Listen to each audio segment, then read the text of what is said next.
Hey there, this is Justin Bryant, Hudson agronomist in Region 2, out in a soybean field this afternoon that was planted about 10 days ago, and it was probably planted in a little bit wetter conditions than ideal, and had a couple rains on it shortly after it was planted.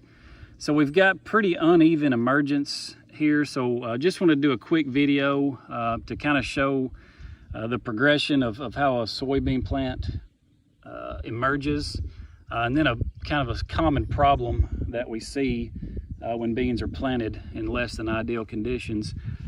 So we've done a video or two and talked about how corn, the growing point of corn stays below the soil surface until the V3 to V5 growth stage. So beans is different. The actual seed or the growing point of beans comes above ground just soon after emergence or at emergence. So what we see first in beans, we'll call that cracking a lot of times. You'll see that right there. That's the neck, what we call it there. You'll see that first, and what this is, one end's connected to the new roots forming. The other side will be connected to the actual seed, and so what this is trying to do is pull the seed out of the ground. So after that gets out of the ground, it'll kind of look like this here. So I was talking about the actual seed. At this point, these two leaves here are what were the seed, now called the cotyledons.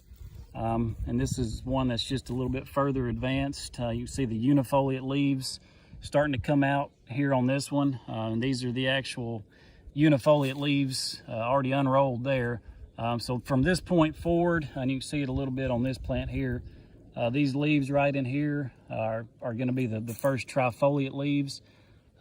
So that's kind of how the soybean plant emerges.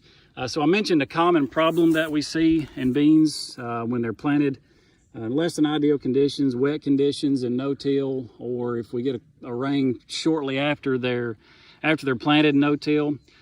And it's called breaking their neck. So basically, the first one I showed you here, where this neck was above the ground here, what you'll see is, I'll see if I can find one here and pull out. So it looks like a couple here. I think this is probably one. Looks like two stems that are coming up.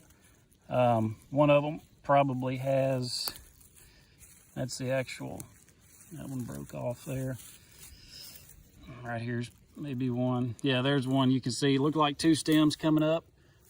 So one side was the one connected to the roots there. On the other side is the actual seed or the cotyledons where that plant was trying to pull it above ground, and it just snapped in two there. So again, fairly common problem that we see when beans are planted a little bit wet or get a rain shortly after. You also see it in conventional tillage, where you may have a pretty fine powder that you've worked the ground into, and then get a rain on top of that after you've planted, and it crusts over, forms a pretty hard crust that the plant can't actually get through.